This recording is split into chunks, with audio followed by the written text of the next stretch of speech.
Hey guys, this is Todd, Sean, and Nate, and we are from the Middle Aged and Creeped Out podcast. We drop full episodes every Wednesday night or Thursday morning, and our Middle Aged mini episodes drop on Saturday afternoons at 3 o'clock. And if you enjoy discussions about the paranormal, weird, unexplained, and just plain creepy, then check out our show. You can find us however you listen to your favorite podcasts. If you like what you hear, don't hesitate to give us a 5-star rating and review. Telling a friend, family member, or even a coworker about us helps the show. And you can also find us on Facebook and Instagram by searching Middle Aged and Creeped Out. And our TikTok is @Mako Podcast, and that's with 2 A's. Well, Nate, what do you think? That's the end of our promo, and that's a wrap. Well, there you go. So until next time, creepies, Nate is your sound engineer. We are your hosts, Todd and Sean. And they are middle-aged and creeped out. Keep it creepy.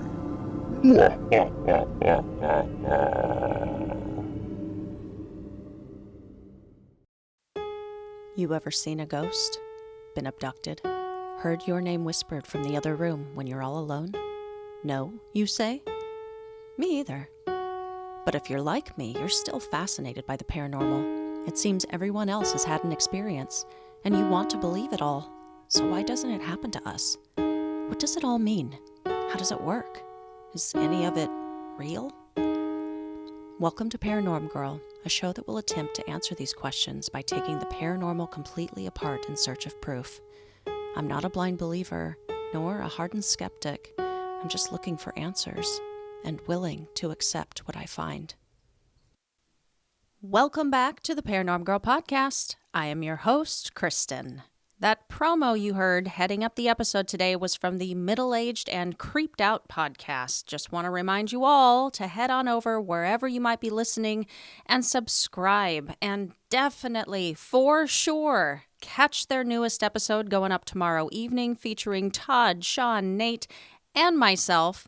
But give the rest of their episodes a little listen too, because they put on a really wonderful, funny, and entertaining show.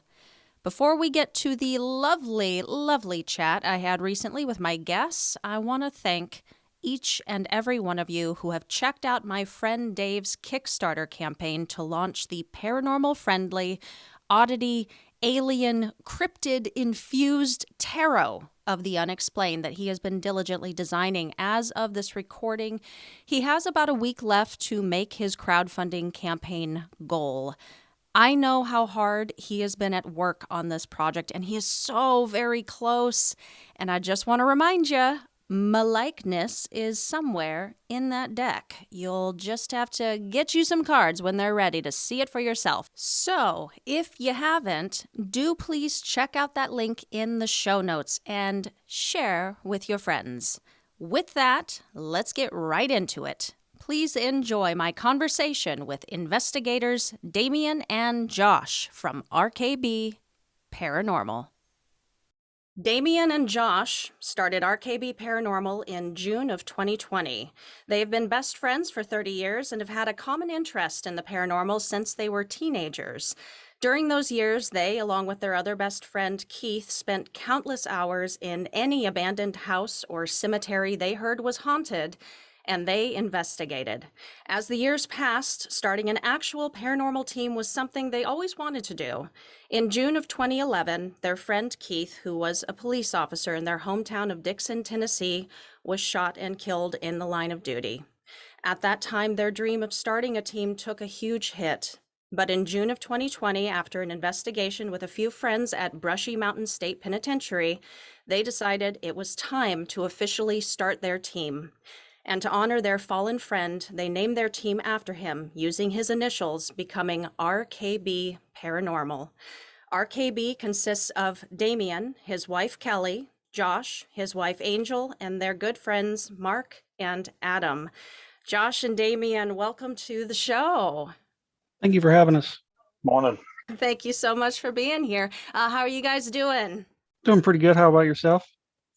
Been busy this morning, like I was saying before we started recording, feeling a little under the weather, but I got my coffee and doing all right. I'll pull myself up by my bootstraps. We'll be good.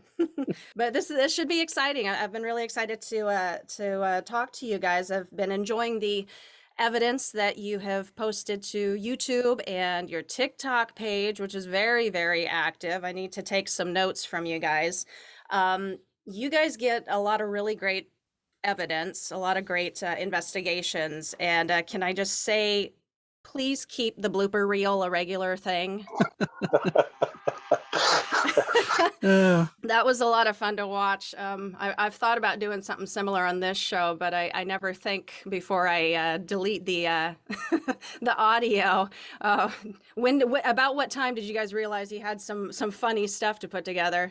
I was just sitting here one day and I was like, there's when I was going over some evidence from our most recent one, there was 2 or 3 times where, something happened that was funny. I was like, that's happened a lot where we'll get spooked by each other or, something else will spook us that's not paranormal. So I was like, I'm going to go through all of our stuff and we just kind of put together a little reel. And unfortunately, there was like a whole another section of like mannequin scares I wanted to add from 2 different locations. And I lost all of that video, so I wasn't able to include that. But those were pretty priceless. Oh no, you lost it like it just kind of disappeared on you. It was an The accident. I don't know, the memory card it was all saved on, like the memory card is not functioning right anymore. So like nothing will pull up on it. So Oh, bummer. I would love to see that. Well, I mean, the way you guys are going, you'll definitely have more to share at some point. So, RKB has been officially investigating since 2020, but it sounds like you guys have, from the sounds of your bio, you've been at this for quite some time, investigating and exploring in one way or another since you guys were teenagers. What do you think was the driving inspirations behind becoming a team back in those early days? Like what made you guys want to do this back in the beginning? I think for me it was just trying to figure out all these questions we always had, like, how does this stuff happen, And we had always heard of all these different locations. I was like, man, we'd love to do that. And for me, it was always just I wanted questions answered. Yeah, Josh? Yeah, I mean, kind of the same way. I mean, there's a whole lot of unknown and unanswered questions, and then there again, then how do we record it and document it and show the non-believers of the world that there really is paranormal out there that can be captured and proven as real. Yeah. Yeah, well, had you guys, either of you, had your own personal paranormal experiences up to that point? So I had a lot. Oh, really? Really? Yeah. I'd love to hear Yeah. them. I remember one of my earliest ones. I don't know, probably 8 or 9 years old. We lived in these apartments and my parents were gone somewhere. And I was outside with one of my friends just playing, and there was something in my room that we needed to get. So we ran back into my apartment. And when we walked in, it sounded like there was somebody in the living room snoring. I was like, well, we just kind of looked at each other like, well, that's weird. Went back to my room, got whatever we was needing to get, came back out, and we heard it again. We just kind of looked at each other and we looked over to the couch, and it looked like somebody was laying on the couch and like the cushions like raised up, like somebody just got up. And we kind of, being 9 years old, we just kind of freaked out and took off running out of the house. And, I told my mom about it, and she's like, oh, you imagined that. But there was numerous things just in that apartment complex that I experienced in 2 or 3 different apartments that we lived in that was just really weird. Wow. Yeah, and that started so young Hmm. too. Wow. I mean, that's pretty undeniable stuff to happen at that point. I can see why you would be inspired to want to know a little bit more. Right. Yeah, what about you, Josh? Yeah, I mean, kind of the same. House I grew up in was always had something going on. Uh, Probably the one that most people talk about that stayed at my house growing up, Damien included, was the rocking chair in the living room. It was my great grandfather's rocking chair, and every morning at like 2:30, 3 o'clock in the morning, it would just start rocking on its own. And so there was stuff like that all the time in my house, whether the rocking chair or the closet doors opening and closing and slamming shut, and it was always one thing or another. It was to the point when I would stay at his house on the weekends, like I would refuse to sleep in his brother's room by myself. Like his brother didn't live there anymore. And I was like, man, I'm not sleeping in there because I didn't want the closet door to pop open in the middle of the night and scare the crap out of me. So I would just sleep in the floor beside him. I was like, I couldn't bring myself to do it. I mean, I was interested by it, but I was like, man, I don't want this to happen in the middle of the night by myself, and I have no clue what to do. Oh yeah, like I mean, what do you even do in that situation? That's interesting. Like you guys had these kind of scary events, and you didn't know how to explain it, but instead of just being fully afraid of it and following that fear and be like, nope, nope, nope, nope, never gonna, I don't want anything to do with you. You actually went the opposite way and decided, no, let's learn what this is. Let's figure it out.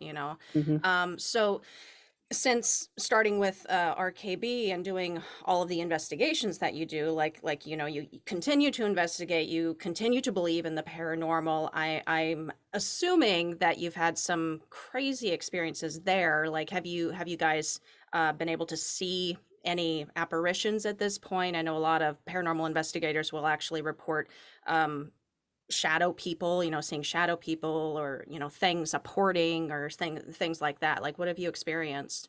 I know I've seen shadow figures a few times. I don't think we've actually seen a full blown apparition yet. It's mostly just been shadow figures. I think Josh might have seen something at the last place we were at. Um, wasn't it like a white mist or something you'd seen kind of in the out of the corner of your eye? Yeah. Yeah, and the thing is we don't really talk about a lot of those things in any of the things that we're doing because we're real big on what we can prove is what we like to show and tell people because there's so many critics out there that want to you know say that we're just over dramatizing everything whenever it's not. So we usually don't talk about many things that we can't prove or show that we've captured, whether with video or audio. And so we usually just don't bring up some of the things that we just actually see. Yeah, yeah, I get that. There's a lot of skepticism, and it is kind of hard. I mean, having the story is one thing, and you guys know what you experienced, but unfortunately, you still have to have that hard proof, that hard capture. Hmm. And these things, apparitions love to be elusive, don't they? Right. They don't Oh, like yeah. to. So, how many investigations has RKB actually conducted? I'd say roughly about 19 or 20. Wow. Wow, that's quite a handful since 2020. I mean, that's pretty good. Well, what are some of the most notable or memorable locations you've investigated? Um, Definitely at the top of the list would be the old Scott County Jail in Huntsville, Tennessee. That was probably our most active night. That definitely stands at the top of the list. I know Brushy Mountain was a very active night for us. Octagon Hall up in Franklin, Kentucky was super active. We had a lot of weird stuff happen at it was the old post office in Harriman, Tennessee. Mm. That was a really weird one. Three of us actually got scratched at that location, Ooh. which was a first. We've been to a lot of active locations. There's only been maybe two or three that were just kind of dead for the entire night. Mm-hmm. But it Mm-hmm. seems like everywhere we go, it's always usually a fairly active night, at least for most of the night. Okay. Well, I have a couple of questions from that. My goodness. What's Octagon Hall? I've never heard of that. It's it's up in Kentucky, and the house is actually built in the shape of an octagon. And it has a lot of Civil War history there. It was real prominent during the Civil War. I can't remember the entire history behind it, but I know like a lot of Civil War Confederate soldiers went through there. I know a lot of them died on the property. I believe it was first owned by someone with the Confederate Army. They used it as a kind of like a field hospital for Confederate soldiers until the Union came through, and they actually took the home over, and they killed and slaughtered and raped all the women and children, whether they were slaves or not. Which I know whenever we was up there last, the lady had talked to me a lot about was they think that's where from most of the activity is coming from is from all of Yeah. that pain that happened whenever the Union soldiers came through and took over the property. The house, another cool part about the house though is down in the basement, they still have false walls where they were moving slaves underground. They followed the tunnels under the ground of the property from the house all the way out to the river.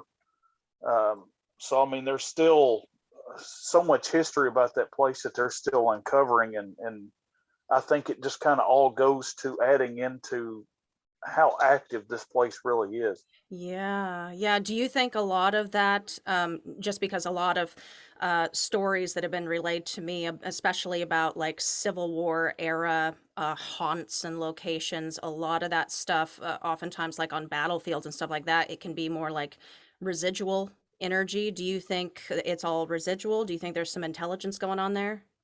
No, there's very much some intelligence there because we was getting a lot of intelligent responses with some of the questioning that we had. So it's definitely I think a little mixture of both. But we were getting a lot of accurate responses to our questions. Okay, okay.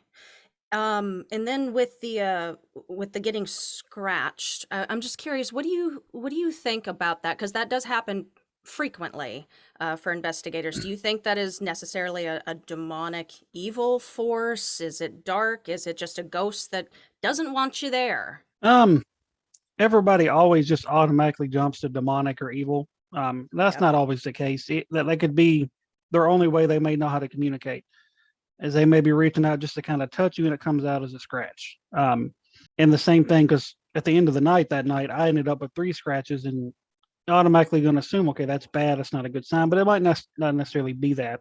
We still take the precautions just in case, say, hey, nothing's coming home with us. Josh would normally say like a little prayer before we leave, just to be on the safe side, Hmm. because you never do know, but it doesn't necessarily always mean that it's bad. Yeah, yeah, I like that. I wish more people would kind of set the immediate reaction and the fear aside when something like that happens and think, okay, well, what else could this mean? What else could this be? Rather than immediately jump to demonic, because that just kind of perpetuates the wrong kind of idea, in my opinion. But before we move on from this part, you mentioned Scott County Jail.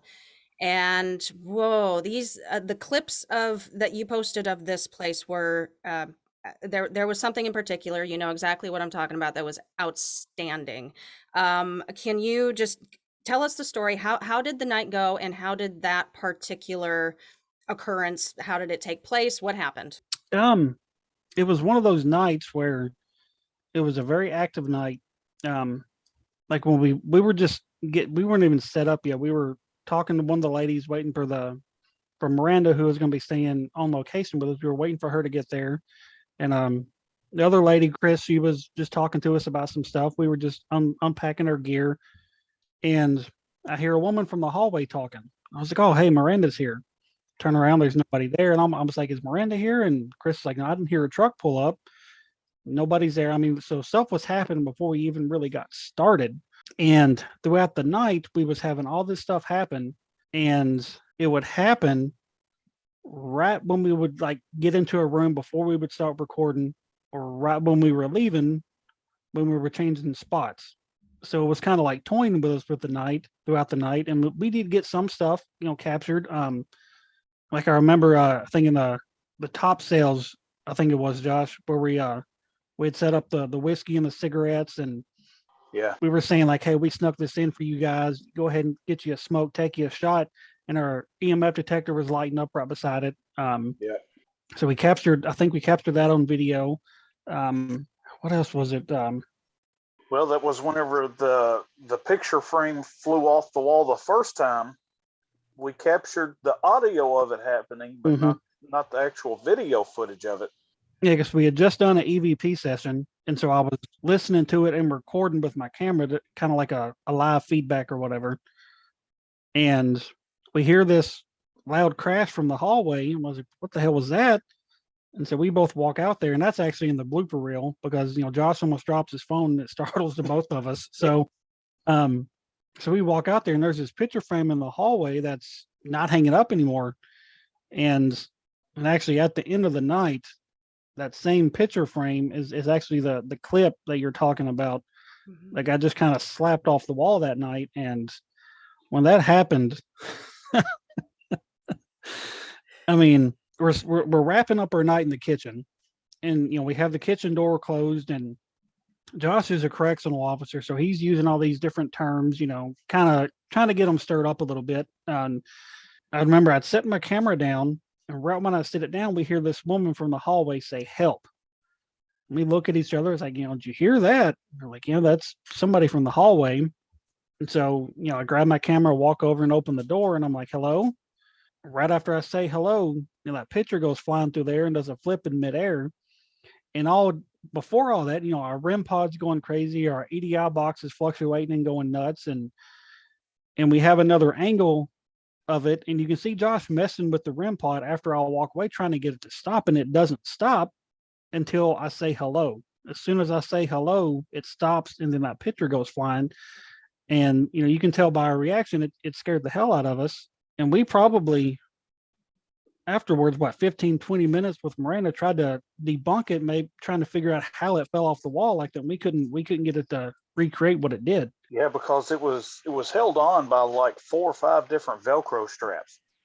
So I mean, it wasn't like it was just barely hanging on a nail or something like that. It was easily just knocked off. So we tried like 2 or 3 different things to recreate that thing flying off, because there again, it's one of the big things we do is we try to debunk everything we possibly can to make sure that there's no other logical explanation for what just happened.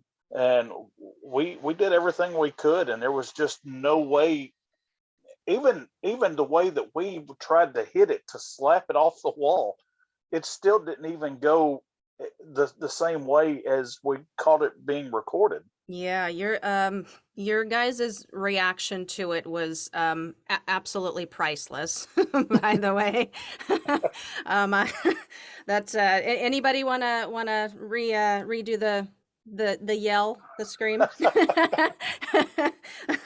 No, listeners, anybody listening, you've got to go check out this clip. We'll give you all those links and stuff near the end of the episode, but you've got to check it out. It's incredible.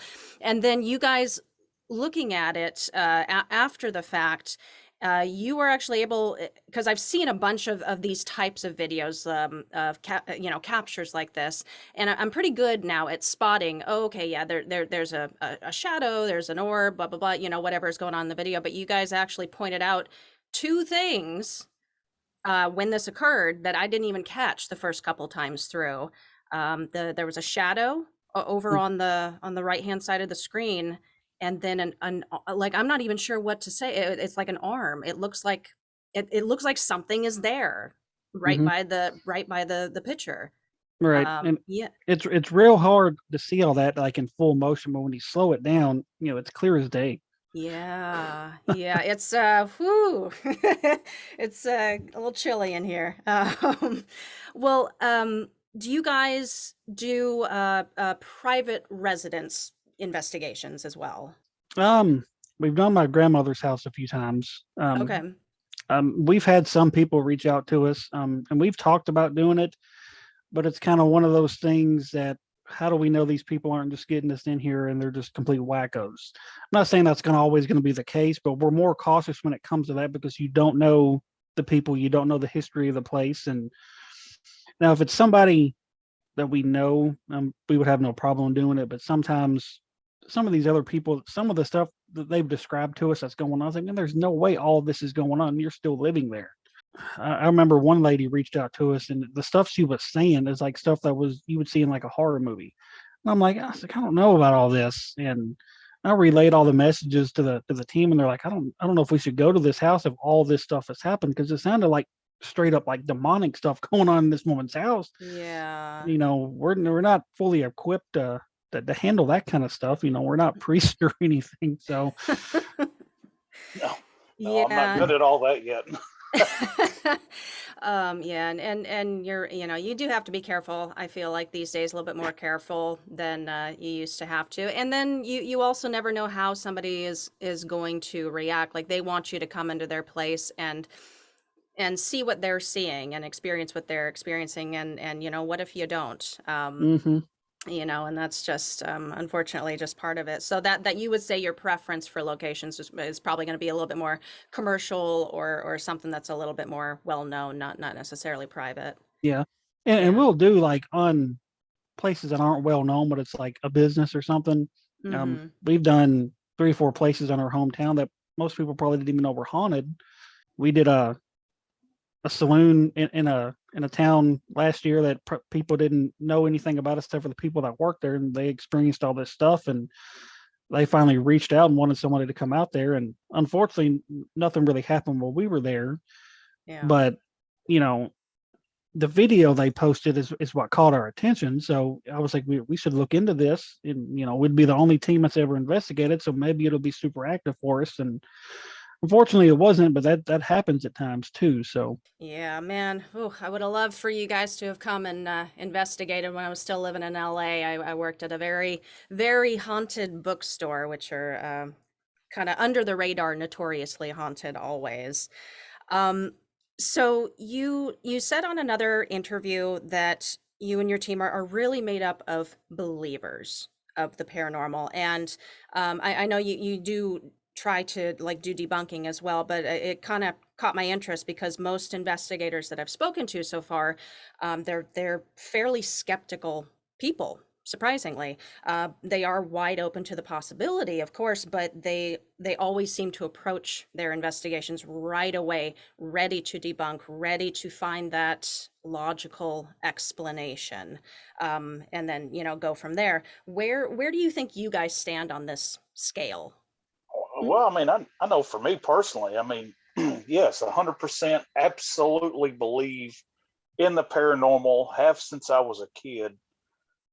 But at the same time, we're not going to we're not going to sit there and say every sound, every noise, everything that we are hearing and seeing and dealing with is 100% paranormal. Not till we have a chance to look at it and find ways to debunk it. I mean, if we can, because even whenever we listen to the EVPs and stuff, we listen to them over and over, who knows how many times, just to make sure that we're all hearing what we think we're hearing, and to make sure it's not me talking or somebody else that they're whispering and things like that. So, I mean, yeah, we want to try to make sure that everything that we put out there to the world is 100% without a doubt what we would say is paranormal.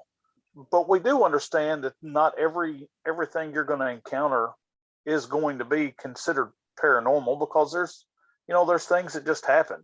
You may hear a knock or something, and it may have been a car passing down the road or something like that. And so you have to really deep dive off into all of your evidence before you can put it out there and say anything, what it is. And so, yeah, we are believers, and there's nothing in this world that's ever going to change my mind of that. But if we can prove that it was something else, we don't want to share things just trying to get views and this following off of false information. We're 100% about putting stuff out there that without a shadow of a doubt we know is paranormal. Yeah. There's certainly more than enough groups out there that do that, just want hmm to share to get the likes and the views and all of that. So that is, yeah, I appreciate your stance on that, your take on that. and like he said, I'm 100% believer too, and have been since I was a child. And whenever something does happen that we know is one of us, we always try to make sure we tag it, like, oh, hey, that was me, or that was so and so. I bumped into the table. We always try to make sure we tag it. And normally, like when we're doing an EVP session, we always have a camera rolling That too. was Damion that screamed. Yeah. So like when we're doing the EVP session, we always try to make sure we have at least one camera going, so that way we can watch the video to see, okay, we heard this on here. Let's make sure that wasn't Josh, or that wasn't Angel, or Kelly saying something. So, and 9 out of 10 times, it's not nobody talking. So, and we have video of that saying, okay, well, you can see them clearly. Their mouth isn't moving. They're not saying anything. So maybe we really got something. So, like he said, we always try to debunk, but if there's no way to debunk it, then we're going to say, okay, maybe that was paranormal. Are you into the paranormal, true ghost stories, Bigfoot and alien encounters, or high strangeness and conspiracies? Well, if so, then you should check out my podcast called Somewhere in Dreamland. My name is Ken Mark, and every week I interview authors, researchers, and experiencers alike in the fields of the paranormal, cryptozoology, ufology, and spirituality. So why not take a dive down that rabbit hole with me and search for Somewhere in Dreamland wherever you listen to podcasts. That's Somewhere in Dreamland. All right. So now, what about the rest of your team? Can you kind of introduce us a little and everybody's roles? Well, the other members is my wife Kelly. Then you got Josh's wife Angel. Mine and Josh is a really good friend. We've been friends with him for probably 30 years as well. His name is Mark. He actually lives in North Carolina. And then our good friend Adam, he just recently rejoined the team. And they all just kind of have a similar role. They're all investigators. Normally we have Kelly and Angel kind of do a little bit of research on some places before we go somewhere. Sometimes we like to go in just completely blind and not know anything about where we're going. And then, like I said, Adam just recently rejoined the team. Actually, his first investigation was the one we went on about a month ago. And we think he actually had a lot of family that grew up in that area. So we think having him there where we were at kind of helped things out a little bit. So that was pretty cool. Nice. Okay. So I haven't gotten to speak to many teams who are quite as big as yours. I mean, six people. I mean, that's a pretty good core amount of people. I was curious what your opinion was on whether you think having the extra people, the extra bodies might contribute to providing extra energy or like stirring up certain levels of activity as opposed to times that you guys have gone with fewer people. Like, have you noticed a difference? I mean, it just really depends on the night, to be honest. Like I said, at the Scott County Jail, it was just me and Josh, and it was super active. But then we've been in locations where it'll be 4 or 5 of us there, and it'll be kind of dead. So it really just depends on the night and the atmosphere and what they're willing to do for us. Yeah. Okay. And I have noticed how different groups, they'll do things or like some parts of their investigation a little differently, or like to utilize specific tools or different methods that work for them. What would you say sets RKB apart from other groups out there? What are you doing different? Well, like I said, I know his correctional background helps us a lot at the jails and stuff we go to. I don't know of any teams myself that use that background where they kind of go in using that lingo and kind of talking to them like they're at work and they're stuff like that. So that I think helped us out a lot, especially at the Scott County Jail. Yeah, basically you're acting like a trigger object there. Right. Josh. Yeah. And and he'd bring his handcuffs with him, and just clicking through the handcuffs, I think kind of helped amp stuff up, and just him talking in general in that way, I think just really helped, when we went to that jail. And that was the first time we really used any trigger objects, was that night. We kind of did at the, what was it? The old Franklin jail, the old stone jail. Oh yeah. You brought your handcuffs that night too, I think. Yeah. 'Cause y'all handcuffed me through the bars of the cell door. That's right. And a lot of teams, even though they won't admit it, you can tell just from watching their videos, they kind of go in provoking, which is something we don't like to do. Yeah. We more or less try to motivate them more than anything. Like at the Scott County Jail, I remember Josh saying, you've done all this stuff, but we need you to do something to really show us something. And that's when that picture frame got knocked off the wall that second time. They were like, okay, you want to show, here you go. And so instead of going in there trying to piss them off and stuff like that, we just kind of talk to them like they're still there. Like, hey, do something for us. And we more or less give them a little push than anything else. We don't want to go in there and really upset them and take that risk of something really bad happening to one of us or something following us home, something like that. So we always try to be as respectful as possible, which I know a lot of teams say that, but then when you watch their videos and see the way they're talking, I was like, I don't see that being very respectful, in my opinion. So, Yeah, yeah, it can be very antagonistic.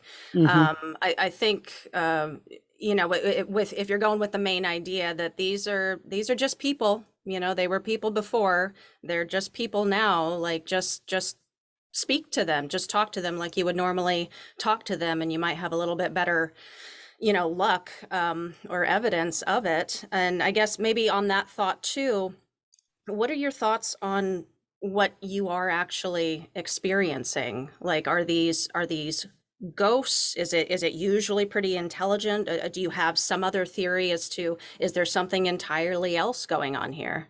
I know we don't seem to have a whole lot of like things that we would consider as like just residual stuff, and a lot of our questioning and things, it seems to be intelligent answers. Mhm. We do a lot of the Estes method, and I feel that we get a lot of good responses in doing that. And that's why I I I probably love doing it just as much as anyone in the team does. And that was like at the Old Stone Jail whenever they cuffed me through the cell bars.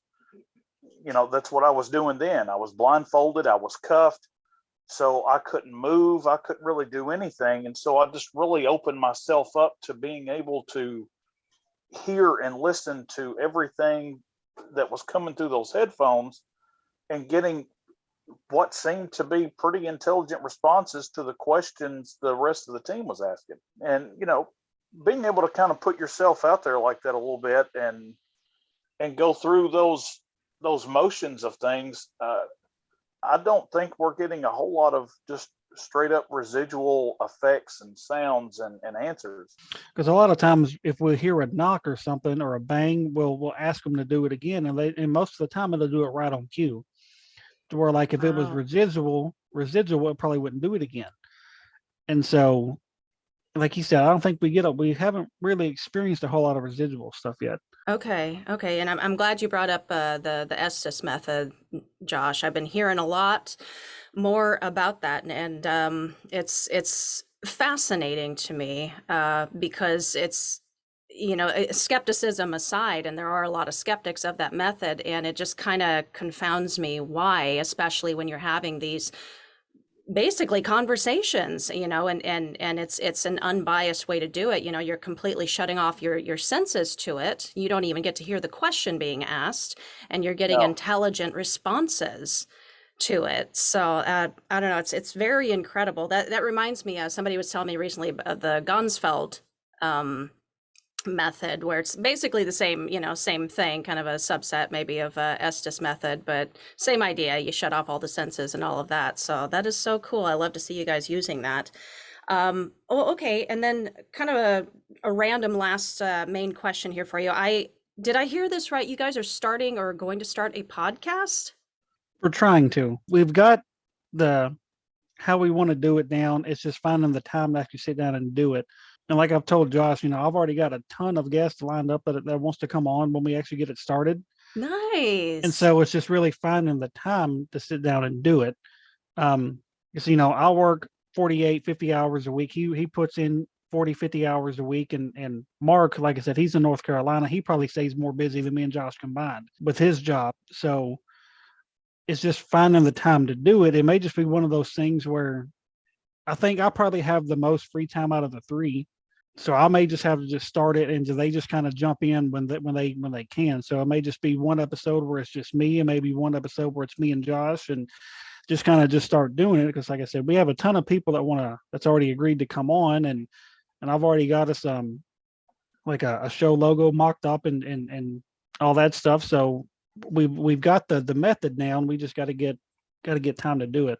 Yeah, yeah. Well, what's I don't want to be like too obvious, like what it's about, but of course it's going to be on the paranormal, and you're going to have guests. Is that going to Mhm. be kind of the main way you want to do it? Is it's a like an interview show, a conversation show? I think we're just gonna go on the fly. You know, Yeah, yeah. um, I know we talked about like our first episode we want to do is just kind of talking about ourselves and stuff we've experienced, and more or less like an introductory episode before we start bringing people on.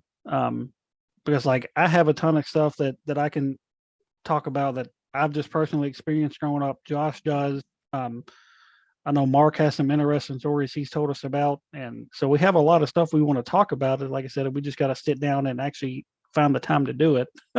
Yeah, well, you know what? When you get that up, I will be your first subscriber. I love that idea, and it's so cool. It would be very cool to listen to a show like that coming from, you know, three paranormal investigators and being able to kind of talk on the fly, like, you know, this happened and this is what we think and this is how we do it, or, you know, a guest coming through here and there, and just I love shows like that. So And I more power to you. and I think we discussed. I don't think we're going to do any kind of editing. Just straight through. Just straight through. So like if there's a blooper in it, it's going to be in there. If we get to talking kind of off subject, it's going to be included, just because we feel like the raw, unedited, uncut stuff is better than anything. So like a lot of our videos and stuff we post, the only editing we may do is maybe cutting the clip down a little bit. Yeah. Instead of showing 9 minutes of somebody just sitting there talking, we kind of get to the main focal point, which I do want to start posting more of what goes in between, to kind of show people that it's not always stuff happening, because we could be somewhere for 8 hours and nothing happened. I mean, there was a location we went to. That's actually our very first investigation after Brushy Mountain. After probably 3 hours, me and Josh sat down on a couch and started falling asleep. Because it was just that dead that night. And Yeah. a lot of people think that based on what these shows portray, that it's constant, and it's not. Like I said, you can be in a location for 6, 7, 8 hours and go through the evidence and not have a single thing to share with people. Yeah, And kind of like fishing. That's the term we use. Yep. And doing it that way without cutting it up too much, or putting too much onto it. I think that would speak a lot to your transparency as a group too, so people would really appreciate that. Well, I look forward to that. All right, before I wrap these episodes, per usual, I like to throw some quick random questions at you, either generally paranormal or geared toward your work. Now with both of you here, I can just kind of go back and forth. So who wants to go first? I'll go first. That's fine. Okay. All right, Damion. Sending spirits into the light is a debated topic in the paranormal investigating world, whether you should be doing it, whether it can actually be done. What's RKB's stance on that? Well, for me personally, I think if they're ready to move on, they're going to move on, whether you're trying to help them or not. They're here for a reason. They're going to move on for a reason. Whether we tell them, hey, you need to move on, they're going to do it whether they want to or we want them to or not. So we don't necessarily try to help them move on. We more or less try to talk to them and get their history, figure out why they're still here. Okay. All right. Josh, a question I have seen posed on social media more than a few times has been whether or not it's a bad idea to investigate your own home. Do you think it's as dangerous as people make it out to be? No, I really don't. I mean, it doesn't change, to me, it doesn't change anything that goes on in any of these locations, because if a team goes in to investigate, whether it be their own home or one of these sites that we go to, if it was that dangerous or posed that big of a threat, then the next group that would go into any location should have an even better experience each time after the next group. And that doesn't happen. So it would be no different in your own home, really. I say in a way it could be more beneficial, because then maybe you kind of get to learn and understand who is actually sharing the home with you from the other side. Yeah, I think I'd have to agree with you. Just I've had personal experiences doing just testing equipment and stuff in my own home, and nothing came of it. I think maybe a lot of the same kind of fear that people put behind the use of the Ouija board might kind of be the same thing. I mean, it can and it can't, Right. All right. But All right. the investigating your own home thing, where we live, there's stuff that happens almost on a daily. Mm-hmm. And me and my wife's investigated numerous times, and nothing has ever changed. I mean, because we do want to know who's here and who's, knocking on the wall or whispering or doing that. We want to know. And so, if you reach out to another team, you may be waiting who knows how long for them to come out. So I'm just like, you know what? Because Josh and Angels came over here and we let them do a lot of the talking. So we weren't technically, quote unquote, investigating our home. Oh, they were doing it, but we were still here. And what's really crazy about where we live, and I've told Josh about it before, is it may be dead for like 2 or 3 months. Like we won't have anything happen. And then about a week or two before we have a scheduled investigation, things here start picking up. Oh, It'll okay. kind of amp up and it'll be like on the daily. We'll have, knocking on the wall, or we'll hear whispering, somebody walking through the hall when there's nobody home or everybody's in bed. And it'll pick up for those week or two before and then kind of die back down. And we've noticed that over the last year or so, it'll start doing that. Oh, okay. Which is we haven't really figured out why yet. So Yeah. What's kicking it up? Huh. Well, we're on their time sometimes. All right. Damion, what's the most overrated piece of ghost hunting equipment and why? most overrated. I would honestly, I'd probably say the Ouija board, because if you have 2 people using it or 3 people, how do you know one of the other people isn't moving it? Yeah. I mean, there's no way to prove that there's nobody moving it. I mean, we've never used one, but I know a lot of teams, do and stuff. And it's just, I don't know. If you can buy it in the toy section at Walmart, I don't think you're going to get a whole lot of use out of it. Yeah. All right. Fair enough. Josh, if money and time were no issue, what's the dream location? Oh man, money and time was no issue. I would like to go to 2 places, money, time, no issue, and spend a lot of time in one of these 2 places. And one would be probably around the New Orleans area, just because of all the things that's happened down in that location. Uh, Louisiana in a whole, to me, is a hot spot in itself. And then I would love to go over to like the UK, England, places like that where history goes back a lot further than it does here, as far as things that you've learned about history wise and stuff.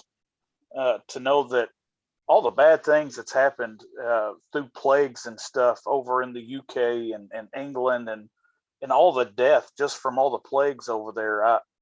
To me, it just tells me there's probably a lot more activity going on in those places. The underground catacombs and stuff like that is it's real interesting to me. Okay. Yeah, that would be cool. Gosh, I would love just to go to visit. So take me with you. All right. Last one. I've asked this one before, but I so love it. So I do bring it back every now and then. So this will be for both of you. You die and you become a ghost. Who do you haunt to scare? And who do you haunt because you don't want to leave? I would say, like, if I died tomorrow, I would probably haunt my mom.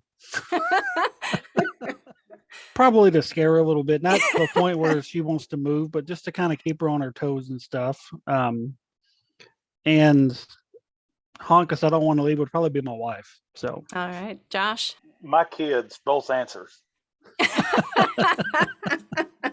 It's put me through so much hell over the last 18 plus years. It's time for me to give them a little payback. I love that. All right, you guys. So what's coming up next for RKB? We don't have anything officially booked at the moment. We're looking at a few different locations. We're talking about going back to Octagon Hall, because we haven't been in a couple years. What about the thing we talked about the other day where you was going to put a poll up and have people vote on one of our next locations? Yeah, I did. I put that poll up on Yeah, Twitter I and saw that. Instagram. I put it up on Twitter and Instagram, and I chose 3 locations. I chose another old jail, I chose a funeral home, and I chose an old Civil War location. And right now, the funeral home is winning by a long shot. So, which is what I was hoping would win, because that's the one I want to do the most. There's actually a funeral home down in Mississippi we want to go to, and because they still have actual caskets in the funeral home, and we've talked about which I think we want to put Josh in a casket to do the Estes method. We've talked about doing that. So that's something we want to try if we ever get down there, or any location that may have a casket in there. That's something we want to try. But Oh no. So Josh is your Aaron. You kind of force him into the small spaces and the scary dark places. well, I think he actually volunteered for it. I think we just kind of threw it out there, and he was like, "Hell, I'll do it." Okay. I don't really know if we had an Aaron of the group, it would probably be me because I get scared the most. So, that's what my wife says too. You're the Aaron of the group. You get spooked more than anybody else. So, and when you watch their show, he's the one that always gets spooked probably the most out of all of them. So He does, and it's always so much fun to watch, though. Very Right. entertaining.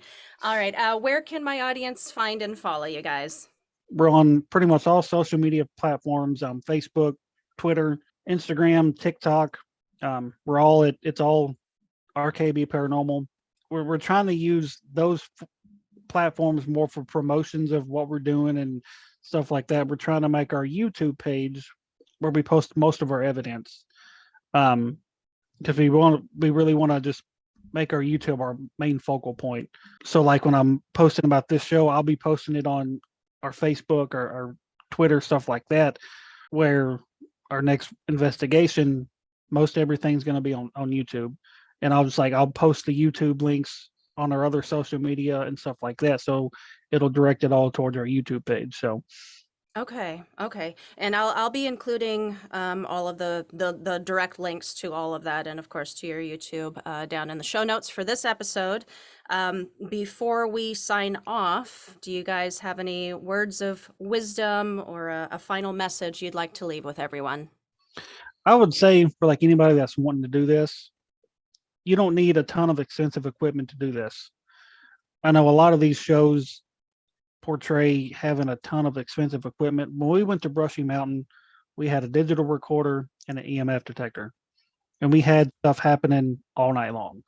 We weren't able to document it, of course, because we didn't have a camera or anything. But when you go to do this, all you really need, to be honest, is a couple of good cameras and a good 2 or 3 digital recorders, because most everything is going to be documented on those things. Yeah, the other stuff is good to interact with them, but if you have nothing to record with, you're not going to prove anything. So if you want to start out with just a camera and the digital recorder, and then kind of go from there and see what happens. Okay, Josh, final thoughts? Just be true to the business of paranormal. Don't overindulge anything. Be very transparent.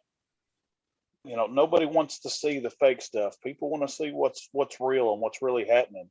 I can't stand watching the shows where everything is over dramatized and stuff like that. So just stay true to what you're capturing and share with everybody. Awesome. Well, I want to thank you guys one more time. Thank you so much for coming on today, as this has been a pleasure. Thank you for having us. Yeah, we appreciate it. I do want to plug one more thing if I can. Absolutely. We're actually going to be attending our first paranormal convention this year. It's going to be in October at the Wilson County Fairgrounds in Lebanon, Tennessee.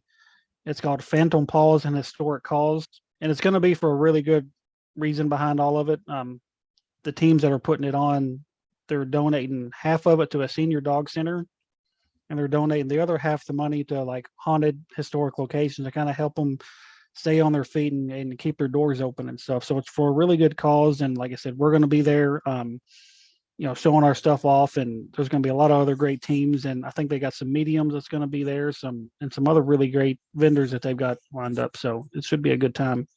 Oh, that sounds awesome. And it's for a good cause too. So people check that out, get the tickets, support the good cause, and go see Damion and Josh and their team RKB there. That's wonderful. I'll include that info as well. Okay. All right. Thank you guys so much. You guys have a good one. You too. Thank you. Thanks. I want to thank Damion and Josh so much for coming on the show. I can't wait to listen to your podcast when it's up, you guys. Everyone listening, please do go follow RKB Paranormal on all of their socials and YouTube. You gotta see that Scotts County Jail capture. You'll dig it. And check out the Paracon that they will be attending. Again, it is going to a good cause. Love that. Folks, want to give you a heads up that next week, Paranorm Girl is going dark. I do, however, have a very special bonus episode this Friday for you all to look forward to. As always, follow me on all of the socials at Paranorm Girl Pod. Shoot me a message at paranormgirlpod@gmail.com. That's a wrap for now. Until Friday, stay safe, keep the nightlight on, and sleep with one eye open.